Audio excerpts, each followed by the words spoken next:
Okay, so guys, today we are doing addition and subtraction of fractions. So one thing or one tip that I can give you is, if you want to excel in these, you must know your multiples, the multiples of each number. So a rule is that you cannot add fractions if the denominators are not the same. So as you can see, we have 8 and 5. So the first thing that you want to do is to make sure that the denominators are the same. So how do you make these two denominators the same? You look for what we call the LCM. LCM stands for lowest common multiple, which is a number that both the numbers, the denominators, can get into without leaving a remainder. So our LCM here would be 40. 40 is our LCM. How did I do that?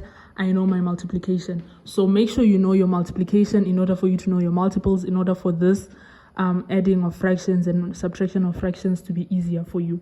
So the first thing that the second thing that you'll then do is convert each fraction to have the same denominator. So how would you turn your 8 into 40? You'd multiply it with what? 5.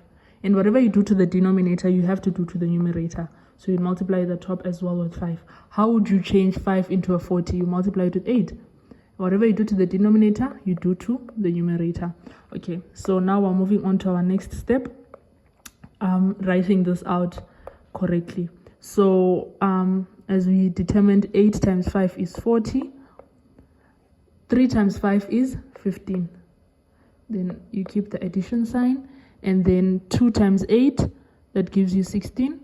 5 times 8, that gives you 40. Now that the denominators are the same, now you can add the numerators.